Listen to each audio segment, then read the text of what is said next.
तो जैसा कि आप देख पा रहे होंगे, ये 17 सितंबर के आसपास, 18 सितंबर को इसकी न्यूज छपी।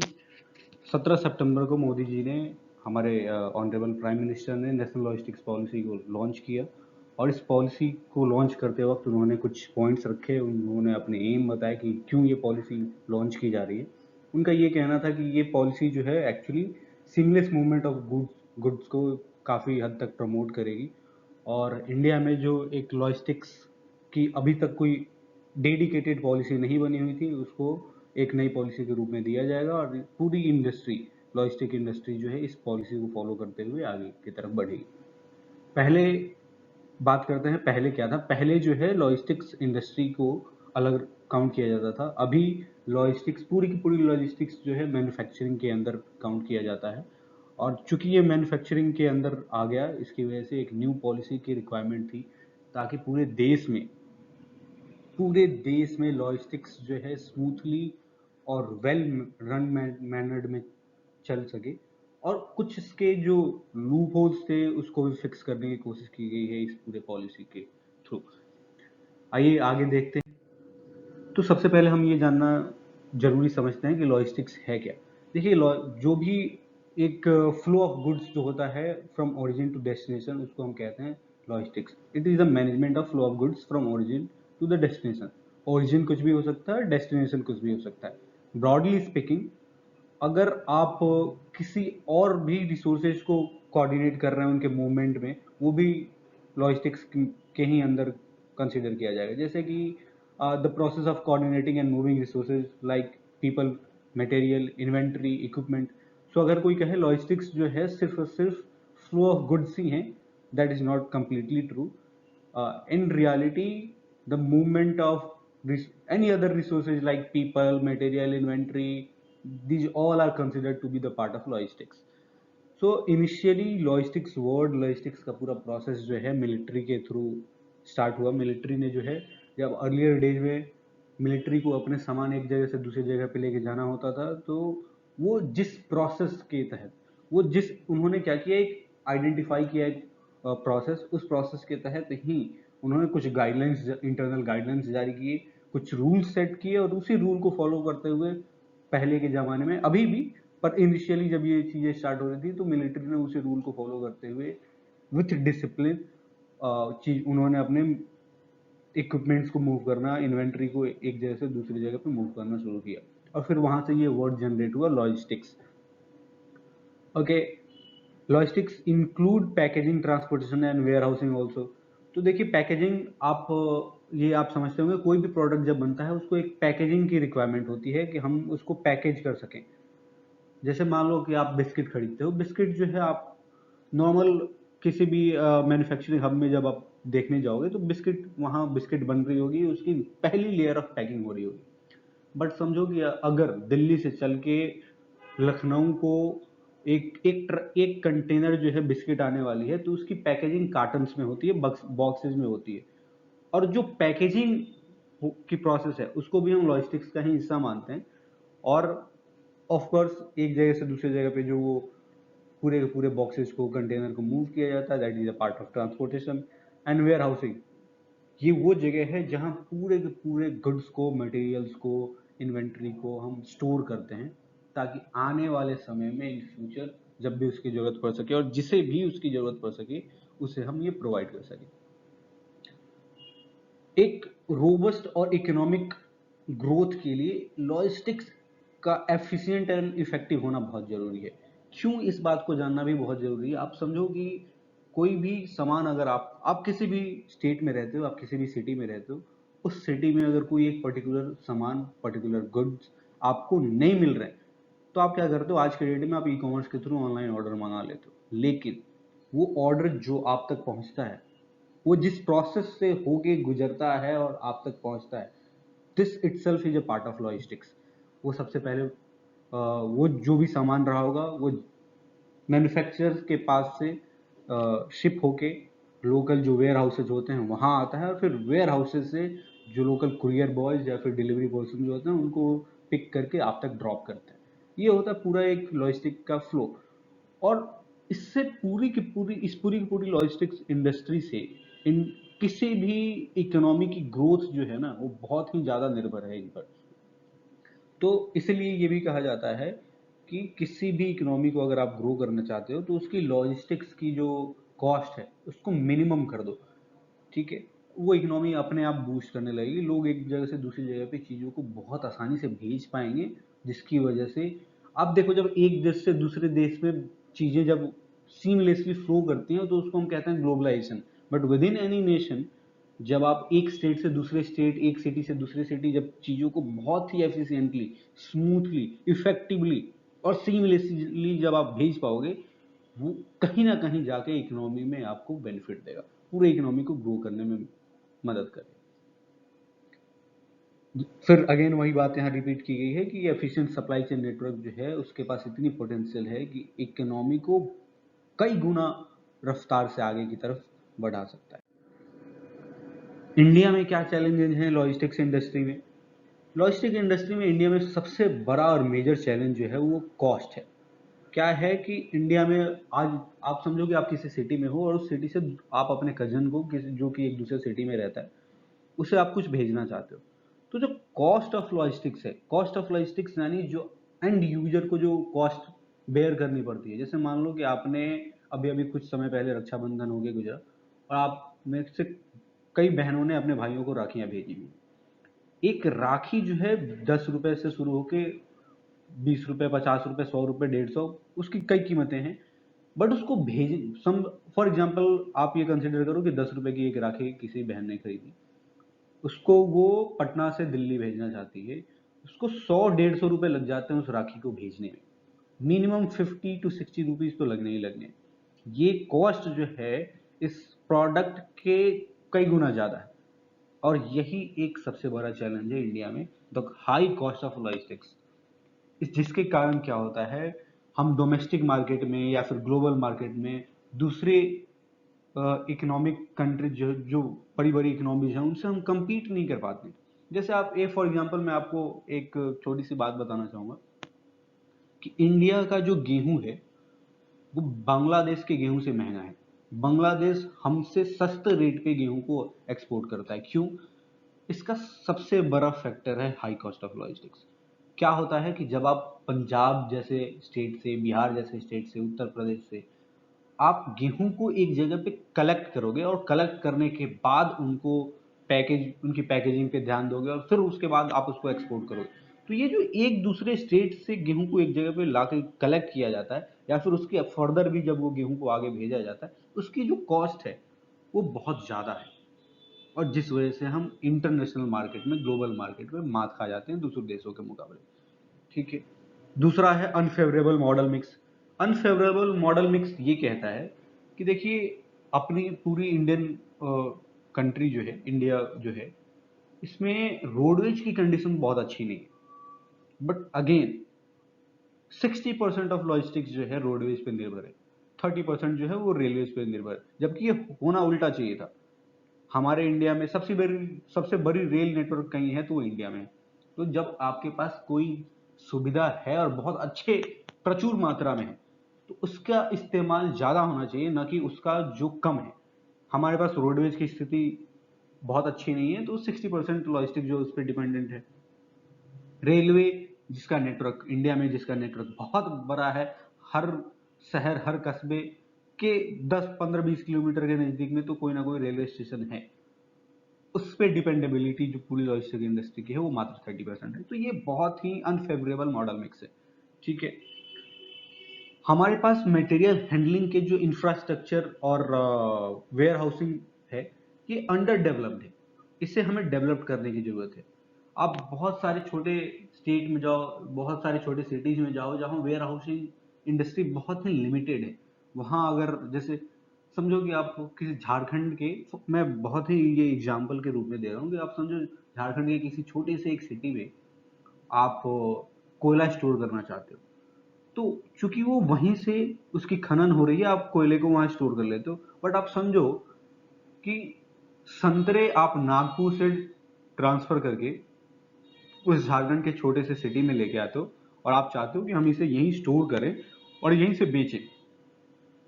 बट वहां वेयर हाउसिंग इंडस्ट्री इतनी अच्छी नहीं है कि आप उस पूरे संतरों के उस पूरे स्टॉक को आप वहाँ रखो, आप वहाँ रखोगे, वहाँ जरूरी साधन जो है वो नहीं है, जरूरी संसाधन नहीं है, जिसकी वजह से लॉजिस्टिक्स का एक फ्लो जो है वो कंटिन्यूसली बना रहता है। आप लोकल लेवल पे उन चीज़ों को बड़े मात्रा में स्टॉक नहीं कर सकते। और ऑफ कोर्स उनकी जो हैंडलिंग इंफ्रास्ट्रक्चर है, लोगों के बीच में जो स्किल्स हैं कि हर चीज़ को कैसे मैनेज करना चाहिए, वो सबके पास नहीं है। इन सारी चीज़ों के ऊपर भी इंडिया को फोकस करने की रिक्वायरमेंट है। रेगुलेटरी पॉलिसीज बहुत ज़्यादा हैं, हर स्टेट की अपने अपने रेगुलेटरी पॉलिसीज हैं। आप बिहार में जाओ अलग रेगुलेटरी पॉलिसी है, यूपी में जाओ अलग रेगुलेटरी पॉलिसी है, न्यू दिल्ली, पंजाब, अलग अलग रेगुलेटरी पॉलिसीज हैं जो इस पूरे सेक्टर को, इस पूरे इंडस्ट्री को नुकसान पहुंचाती है। सीमलेस मूवमेंट ऑफ गुड्स जो है अक्रॉस डिफरेंट मोड्स नहीं होता। जैसे फॉर एग्जांपल, इसका मतलब ये है कि आप समझो कि एक्चुअली जो एक स्टेट से दूसरे स्टेट पे सीमेंट्स का ट्रांसफर होता है, सीमेंट्स का जो ट्रांसपोर्टेशन होता है वो प्रेफर करते हैं रेलवे को, इंडियन रेलवे को। अब इंडियन रेलवे एक जगह से, एक सिटी से उसने पूरे के पूरे माल को पिक किया, दूसरे सिटी पे उसने ड्रॉप किया, ड्रॉप करने के बाद वहाँ उसने लोकल रेलवे स्टेशन पे उसको ड्रॉप कर दिया, अनलोड कर दिया। बट दिक्कत क्या आती है, उस रेलवे स्टेशन से उस पूरे सीमेंट्स के लोड को जहां एक्चुअल में नीड है वहां तक पहुंचाना भी एक बहुत बड़ी चैलेंज है। तो ये सारी चीजें जो डिफरेंट मोड्स ऑफ ट्रांसपोर्टेशन है उनमें एक कोऑर्डिनेशन नहीं है, वो एक दूसरे को मदद करने के बजाय एक दूसरे को सपोर्ट नहीं कर पाते एक दूसरे को, जिसकी वजह से इसका एक बहुत बड़ा रेपरकशन जो है लॉजिस्टिक्स इंडस्ट्री को भुगतना पड़ता है। अब ये देखते हैं, ये सारे तो चैलेंजेस थे। भारतीय सरकार इन ये सारे चैलेंजेस को दूर करने के लिए क्या कर रही है? जो एक हमारा मेजर फैक्टर था कॉस्ट, जो लॉजिस्टिक का कॉस्ट था वो हमारे एक बहुत बहुत बड़ा मेजर फैक्टर था, उसको ठीक करने के लिए क्या कर रही है भारतीय सरकार? सबसे पहले तो लॉजिस्टिक इंडस्ट्री को रिसेंटली इंफ्रास्ट्रक्चर का स्टेटस दिया गया है। ये आपको याद रखने की जरूरत है कि लॉजिस्टिक्स को अब इंफ्रास्ट्रक्चर का स्टेटस दे दिया गया है इंडियन गवर्नमेंट के थ्रू, और ये बहुत ही बड़ी बात है। जब भी आप किसी इंडस्ट्री, किसी सेक्टर को इंफ्रास्ट्रक्चर का स्टेटस दे देते हो तो गवर्नमेंट का एक स्पेशल फोकस जो है उस ग्रुप के ऊपर रहता है, उस पूरे इंडस्ट्री के ऊपर रहता है। Bharatmala, Sagarmala, dedicated freight corridors, national waterways और बहुत सारे इंफ्रास्ट्रक्चर के प्रोजेक्ट्स जो हैं भारत सरकार चला रही है। Trade facilitation agreement under WTO, उसका रेटिफिकेशन किया गया है। लॉजिस्टिक्स एफिशिएंसी इनहेंसमेंट प्रोग्राम चालू किया गया है। Logistics ease across different states का एक इंडेक्स जारी करती है भारत सरकार, जिसमें ये पता लगाती है कि किस स्टेट में लॉजिस्टिक्स के ways of doing them very easily, उनके इंडेक्सेस क्या क्या हैं, कहाँ कहाँ गैप्स हैं, इन सारी एक इंडेक्स भारत सरकार लॉन्च करती है। ईवे बिल GST के अंदर ऐड कर दिया गया है, और हाईवेज के टोल बूथ्स पे फास्टैग्स को मैंडेटरी कर दिया गया है। अब आप LPI इंडेक्स के बारे में देखते हैं। LPI इंडेक्स जो है लॉजिस्टिक्स का एक इंडेक्स है कि एक्चुअली कोई भी कंट्री जो है उस लॉजिस्टिक्स प्रोवाइडिंग में उसके इंडेक्सेस क्या हैं, वो कितनी सीमलेसली लॉजिस्टिक्स को सपोर्ट कर पा रही है, पूरे देश के लॉजिस्टिक्स को। ये पूरी रिपोर्ट जो है वर्ल्ड बैंक के थ्रू पब्लिश की जाती है। अगर आप दो कंसेक्यूटिव ईयर्स की बात करें, 2014 और 2016, तो आप देख पा रहे होंगे LPI स्कोर जो है हमारा 2014 में 3.08 था, जो इंक्रीज होकर 11% से 2016 में 3.42 हो गया। कस्टम्स के मामले में हमारी स्कोर जो थी वो 2.72 से 3.17 हो गया। वैसे इंफ्रास्ट्रक्चर के मामले में हमारा 16% इंप्रूव हुआ। इंटरनेशनल शिपमेंट्स के मामले में हमारा 5% के आसपास इंप्रूवमेंट दिखा 2014 और 2016 के बीच में। लॉजिस्टिक्स कॉम्पिटेंस की हम बात करें तो उसमें 12% के आसपास हमें इम्प्रूवमेंट देखने को मिला। ट्रैकिंग एंड ट्रेसिंग के मामले में हमें 13% का इम्प्रूवमेंट देखने को मिला। टाइमलीनेस, कितने जल्दी हम चीज़ों को एक जगह से दूसरी जगह पे मूव करते हैं, उसमें हमें लगभग 7% का इम्प्रूवमेंट देखने को मिला 2014 से 2017 के बीच में। अगेन ये तो हो गया 2014 और 2017 की बात, 16 की बात। लेकिन अगेन जब 2016 और 2018 को हम कंपेयर करते हैं तो हमें ये रैंकिंग बहुत अच्छी देखने को नहीं मिली। ये 2016 में जो 35th रैंक था ऑल ओवर वर्ल्ड, वो हम 44 पे पहुंचे। 3.42 LPI स्कोर से रिड्यूस होके 3.18 रह गया।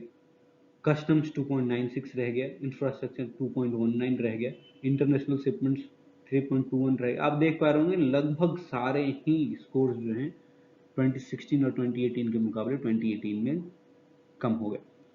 हम ये देखते हैं कि पूरे वर्ल्ड में सबसे अच्छी LPI स्कोर किसकी है। पूरे वर्ल्ड में सबसे अच्छी LPI स्कोर जर्मनी की है। जर्मनी जो है उसकी LPI रैंक 1 है, LPI स्कोर उसकी 4.2 है, customs 4.09 and again so on, infrastructure 4.37, international shipments 3.86, logistics competence 4.31, tracking and tracing 4.24 and timeliness 4.39। आप देख पा रहे हो through out these scores, through out these indicators, Germany की पूरी की पूरी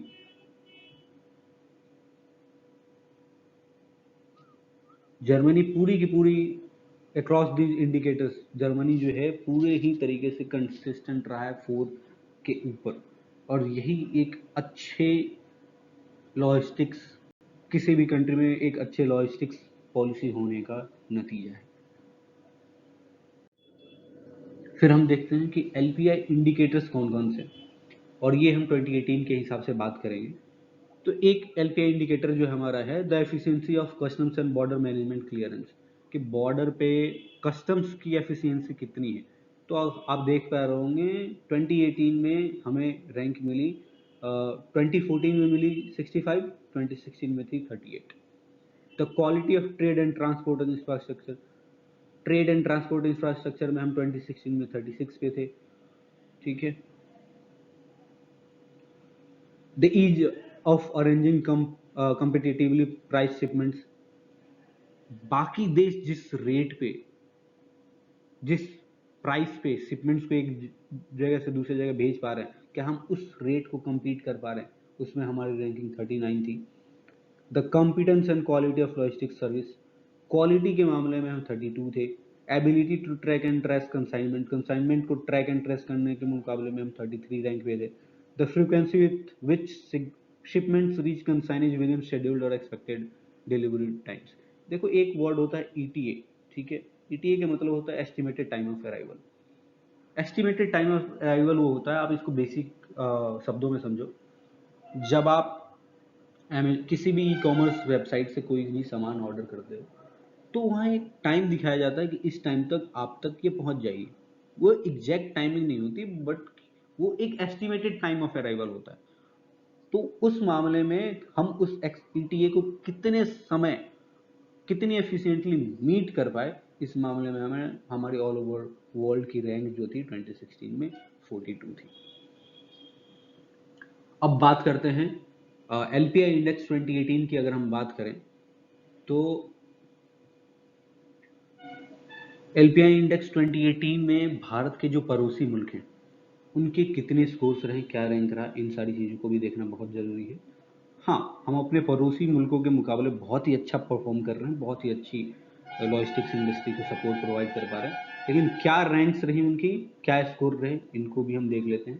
जैसे 2018 में इंडिया की रैंक रही 44 और स्कोर रहा 3.18।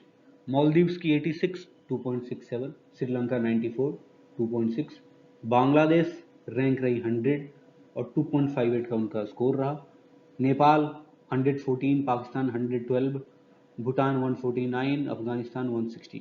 अगेन रैंक्स आप देख पा रहे होंगे, नेपाल की 251, पाकिस्तान 2.42, भूटान 2.17, अफगानिस्तान 1.95। तो ओवरऑल अगर हम बात करें तो हाँ, हम बाकी अपने पड़ोसी देशों के मुकाबले में जो है हम बहुत ही अच्छा परफॉर्म कर पा रहे हैं और बहुत ही अच्छी हमारी रैंक है। हाँ, तो जो करंट मॉडल मिक्स है हमारा, रोडवेज का 60% है, रेल का 31% है, वाटर का 9% है, उसको इंडियन गवर्नमेंट कहती है कि हम इंटरनेशनल बेंचमार्क के हिसाब से कन्वर्ट करेंगे। हमारा इंटरनेशनल बेंचमार्क क्या है, इसके बारे में हम एक बार देख लेते हैं। इंटरनेशनल बेंचमार्क करता है कि रोडवेज पे 25 to 30% का शेयर होना चाहिए, 50 से 55% का शेयर जो है वो रेलवेज पे होना चाहिए, और सिर्फ 20 से 25% का शेयर जो है वो वाटरवेज पे होना चाहिए। कहने का मतलब ये है कि 55 से 50 50 to 55% का शेयर जो है वो रेलवेज पे होना इम्पोर्टेंट है। क्यों इम्पोर्टेंट है? क्योंकि इंडिया में रेलवे का नेटवर्क बहुत बड़ा है और as compare to other modes railway की ट्रांसपोर्टेशन चीप है, और यही कारण है, इसी वजह से हो सकता है कि अगर हम रेलवे के ट्रांसपोर्टेशन पे ज़्यादा फोकस करें तो इंडिया में लॉजिस्टिक्स की कॉस्ट जो है वो सिंगल डिजिट पे आ जाएगी। First mile and last mile की कनेक्टिविटी को इम्प्रूव करना है। First mile and last mile की, सबसे पहले तो अब माइल समझिए, 3 टाइप के माइल्स होते हैं। पहला फर्स्ट माइल, जब किसी प्रोडक्शन हाउस से कोई भी सामान जो है वो वेयर हाउसेज तक पहुंचता है, उसे कहते हैं first mile transportation. Medium mile ये होता है जब वेयर हाउसेज से डिस्ट्रीब्यूटर्स तक वो पहुंचाया जाता है, ठीक है। और लास्ट माइल कनेक्टिविटी होती है कि जब आप वेयर हाउसेज से आपने पहुंचा दिया डिस्ट्रीब्यूटर्स तक, ये रही मीडियम माइल। लास्ट माइल होती है जब डिस्ट्रीब्यूटर्स से वो एंड यूजर्स तक वो प्रोडक्ट पहुंचता है, उसे हम कहते हैं लास्ट माइल कनेक्टिविटी। इसके ऊपर भी गवर्नमेंट का फोकस रहेगा कि इसको हम कैसे बेहतर कर सकें, ताकि एमएसएमई और स्मॉल बिजनेसेस हैं जो थ्रू आउट द कंट्री, उनको कैसे मदद मिल सके। Standardization of in logistics, logistics में स्टैंडर्डाइजेशन की एक वो इंश्योर करेंगे कैसे कि अगर पूरे के पूरे इंडस्ट्री में same policy, same rule, same guidelines हो, वेयर हाउसिंग सेम स्टैंडर्ड्स के हों, पैकेजिंग सेम स्टैंडर्ड्स के हो। 3PL प्लेयर्स जो हैं, 3PL होती है थर्ड पार्टी लॉजिस्टिक्स, ये कंपनी जो हैं वो एकदम सेम पॉलिसी पे ही काम करें। Creating a national logistics E market place, जैसे ई कॉमर्स की वेबसाइट्स हैं, वैसे ही गवर्नमेंट कोशिश कर रही है कि नेशनल लॉजिस्टिक्स के लिए एक single point of market place बनाया जाए। कॉस्ट ऑफ लॉजिस्टिक्स जो है इंडियन जीडीपी की टोटल 13 से 14% है। ग्रॉस डोमेस्टिक प्रोडक्ट की इंडियन जीडीपी की 13 से 14% जो है वो कॉस्ट ऑफ लॉजिस्टिक्स में लग जाती है। इंडियन गवर्नमेंट कह रही है कि इसको हम 7.5 यानी सिंगल डिजिट इंडियन गवर्नमेंट का टारगेट है, यानी 10 के नीचे 1 to 9 के बीच में हमें इसको लेके आना है इन कमिंग ईयर्स।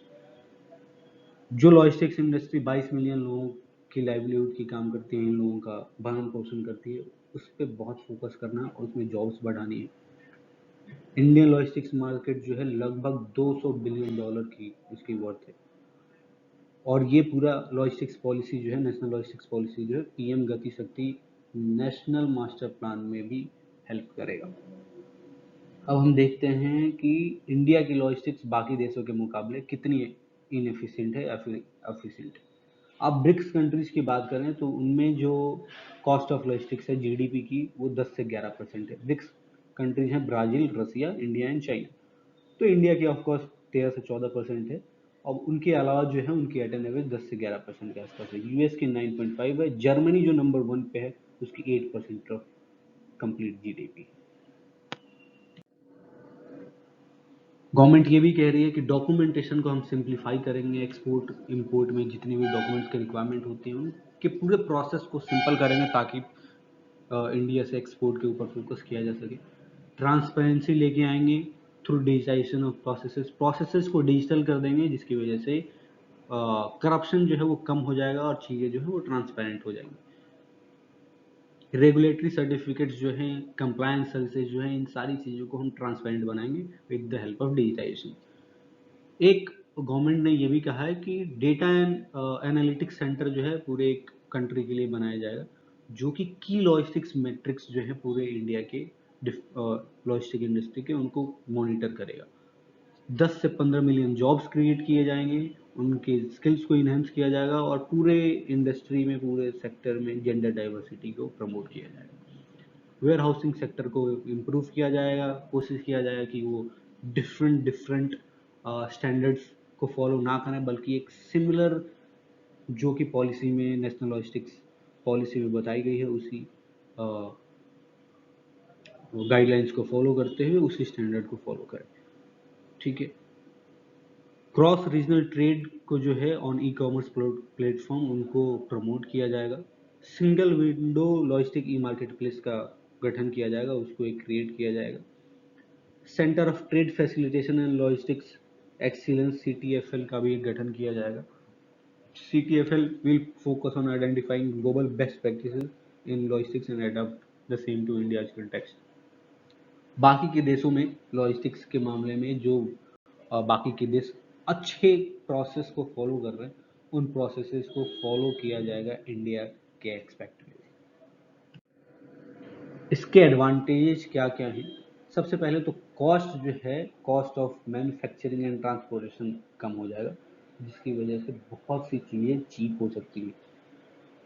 कस्टमर्स के पास बहुत सारे चॉइसेज हो जाएंगी। जब बहुत सारे मैन्युफैक्चरिंग होने लगेंगे, उनकी लॉजिस्टिक्स इम्प्रूव हो जाएगी, तो बहुत से लोग सेम फील्ड में ही कंपटीशन जो है वो इंक्रीज हो जाएगा, जिसकी वजह से कस्टमर्स के पास चॉइसेस ज़्यादा होंगे। कुछ इन्वायरमेंटल बेनिफिट्स हैं, लो कार्बन फुटप्रिंट्स जनरेट होंगे, पॉल्यूशन कम होगा, export competitiveness of the country जो है वो इंक्रीज करेगी। जैसे मैंने कुछ देर पहले बांग्लादेश और इंडिया के गेहूं का एग्जांपल दिया, उस मामले में लॉजिस्टिक्स की कॉस्ट कम होने से इंडिया जो है इंटरनेशनल मार्केट में कम्पीट कर पाएगा। बहुत सारे जॉब्स क्रिएट होंगी। इकोनॉमिक ग्रोथ जो है रीजनल पूरे इंडिया का, वो बैलेंस फॉर्म में हर सेक्टर का होना शुरू हो जाएगा। जो प्राइमरी प्रोड्यूसर्स हैं, जो किसान हैं, जो बेसिक लेवल पे किसी चीज को प्रोड्यूस करते हैं, उनके हाथ में, उनके पास पैसे ज्यादा जाने लगेंगे। This is all from my side on the national logistics policy. Again आपके पास कोई भी सवाल हो तो आप जरूर कमेंट बॉक्स में हमें लिखें और हमें ज़रूर बताएं कि आप नेशनल लॉजिस्टिक्स पॉलिसी से जुड़े किन सवालों को आप पूछना चाहते हैं। अगर किसी भी तरीके के सवाल है आप उनको लिखें, हम पूरी कोशिश करेंगे कि हम उनका आंसर दे सकें। जाते जाते आप नेशनल ट्रेड लॉजिस्टिक्स को कैसे मेजर करते हैं, किन किन इंडिकेटर्स को आप देखते हैं, ये चीज़ मैं आपको बताते जाऊँ। कस्टम्स देखते हैं कि कस्टम्स कितनी एफिशिएंटली काम कर रही है, कंट्री की इंफ्रास्ट्रक्चर कितनी अच्छी है, ट्रैक एंड ट्रेस सिस्टम कितना अच्छा है, ईज ऑफ इंटरनेशनल शिपमेंट कितना अच्छा है, लॉजिस्टिक्स सर्विस की क्वालिटी कितनी अच्छी है, और विद इन ईटीए टाइमलीनेस कितनी बेहतर है। और इसी वजह से पूरी की पूरी जो है लॉजिस्टिक इंडस्ट्री जो है वो बेहतर हो सकती है। Thank you so much, have a good day.